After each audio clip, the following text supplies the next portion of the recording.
Hi everyone, welcome to Mystic Queen PH. For those who are new here, my name is Rowena. I'm an intuitive tarot reader here on YouTube for almost 2 years now. In today's reading, we will see what are the energies coming to your love life this 2024. But before we begin, I just want to give a huge shout out to Keen for sponsoring this video. If you're looking for a reading personalized to your unique situation, Keen connects you with gifted psychics, tarot readers, and astrologers. All you have to do is to create an account and choose an advisor from the hundreds of readers online. These readers have unique specialties designed to provide guidance to your situation. You can choose whichever reader best suits your goals, and you'll be able to connect with them via phone call or text chat. You can always have a reading whenever you want, wherever you are, because Keen is available to help you 24 hours a day, 7 days a week. I always get a reading from Keen just to see what are the energies coming to me each month, and it helps me align with whatever goals that I have for the month. That's why it's still best to get a personal psychic reading because it is directed only to your energies.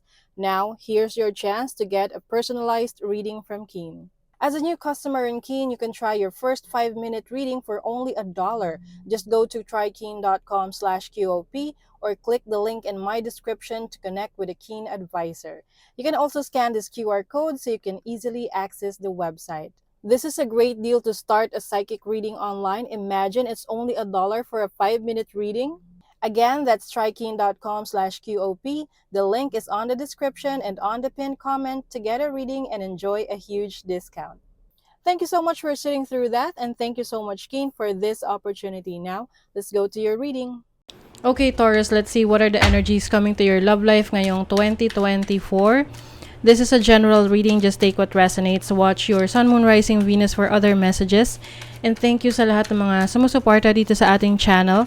Just a reminder, gamitin nyo lamang ang reading na to bilang gabay and pa-follow like na rin ang ating Facebook at TikTok. Lahat po yan, Mr. Queen PH. And please check out my Shopee. Available ang mga protection and prosperity items, bracelets, zodiac sign bracelets, and many more. Link on the description. Okay, Taurus, let's see. What are the energies coming to your love life ngayong 2024? So, you have opportunity. May magbubukas na bintana para sa inyo.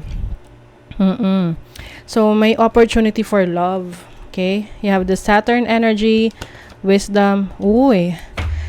Breakthrough. Pwedeng pwedeng magkaroon kayo ng relationship ng hindi nyo inaasahan. Lalo na sa mga naghahanap ng relationship connections ngayon. This can be a karmic relationship na something na dapat talagang mangyari, no? Para meron kang magkaroon ng life's lessons. Ayan, lessons na kailangan mo matutunan.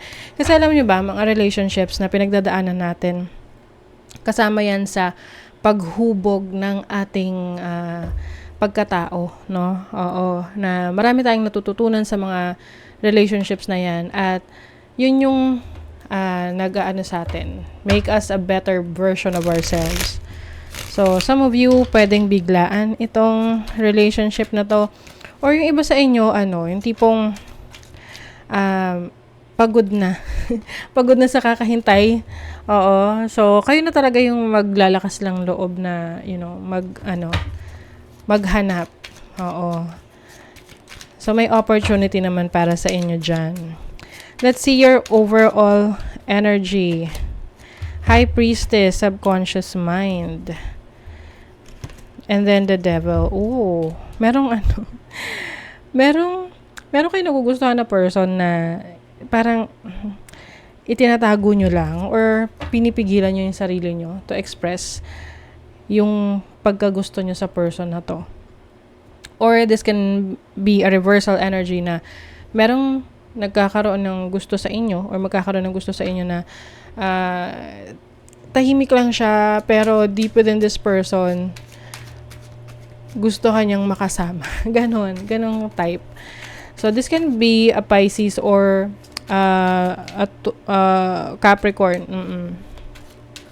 Kaya lang, medyo mag-ingat ka sa energy ng person na to kasi siya, yung nakaka-addict. Alam mo yung tipong you can't get over this person. Pwedeng there is something in this person na sobrang inviting. na mahirapan kang makaalis dyan kahit na kailangan na. So, what is your challenge? Ano yung challenge? The moon. The challenge is your emotions. May mga pagkakataon kasi na hindi mo kayang i-contain yung nararamdaman mo. Mabilis kang sumabog. Kumbaga parang kapag napuno ka na, no? Akala siguro ng iba, ganito ang tingin sa'yo is mabilis kang magalit. But actually, ito yung mga kinimkim mo, no? Na feelings mo, na hindi mo inaddress, hindi mo nilabas. Inipon mo lang until such time na parang sasabog siya. So, ang tingin tuloy ng iba is biglang nakakatakot ka magalit or biglaan ka magalit. But actually, yun ay napuno na. Oo. So, yun yung kailangan mo ring i-workout sa sarili mo na iwasan mo na mag-ipon ng sama ng loob or yung bigat na dinadala mo kasi this might be, pwedeng makasakit ito sa relationships mo sa ibang tao. No? Kahit na romantic yan, friendship, sa family. And then, your opportunity, you have the Knight of Wands. Okay. You have the Death card. Alam nyo, ang dami, laging lumalabas ng Death card na to is about transformation. This really makes sense because Pluto is in the sign of Aquarius right now na meron talagang major change sa collective. Some of you, meron kayong opportunity to get into a relationship na parang may in love ka right away. Oo, biglaan. Or pwedeng merong person na biglang may in love sa'yo. So, nasa sa'yo yan kung tatanggapin mo itong person na to sa buhay mo. This can be a Scorpio or a Pisces or a Capricorn or Cancer. May meron ditong biglang may in love. Mafo-fall, diba? Mafo-fall. Someone who is very medyo may pagka-aggressive. Oo, yung tipong upfront siya, yung sasabihin niya yung nararamdaman niya yung feelings niya, hindi siya yung tipong nahihiya, ganon. So, your blessing, Queen of Cups, and then 10 of Cups. Wow! Ang ganda naman ito as a blessing, no? So, pagdating sa relationship, maaring mahanap mo ang person talaga na makakaintindi sa'yo. Someone who will love you, someone who will be there for you. Pwede rin magkakaroon ka ng sarili mong family.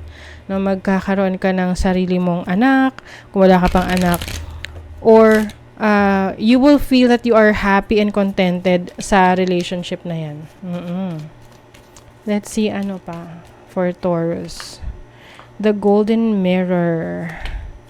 Dragonfly. Girl with a snake. Okay.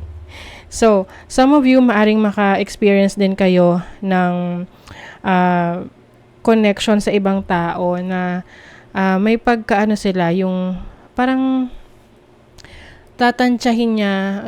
Hindi ko maano yung word. Yung sasagarin niya yung pasensya mo. Parang ganun. Oo, hanggang sa hindi mo na siya matansya. Oo. So, maaring yun nga, kaya may mga pagkakataon na hindi mo mapipigilan na yung sarili mo to explode and i-express yung talagang emotions mo right away. Dahil sa, may mga enablers, no? Yung tipong magti-trigger talaga sa'yo. Pwedeng kaibigan yan or someone na very, parang very triggering siyang magsalita, no? Oo. So, iwasan mo yung mga ganyang klaseng tao. Kumbaga, you should gain control over your emotions. Yan yung isa sa challenge mo. You have actions speak loudly, express your love through action. See, it's about expressing yourself. Oo. Yung nararamdaman mo, kung galit ka, ipakita mo na galit ka. Huwag mong kimkimin. Get to know each other. So, in getting into a relationship, importante na makilala niyo yung isa't isa. At hindi lang ikaw na makilala mo siya, but also let the person get to know you. Hayaan mo rin siyang makilala ka niya. So, you have to open up if you really want to be serious in a certain relationship. Kasi, two-way yan. Kasi maaring dito, no, with the golden mirror, one way or one-sided relationship lang na isa lang yung nagpapakita ng efforts, nagbibigay ng efforts, yung isa hindi. So, dapat pareho kayo. So, that is your reading, Taurus. Kung nagustuhan nyo to, naka-resonate kayo, mag-comment kayo dyan, like, share, subscribe para lagi kayong updated sa ating mga readings. Thank you so much, Taurus. See you again.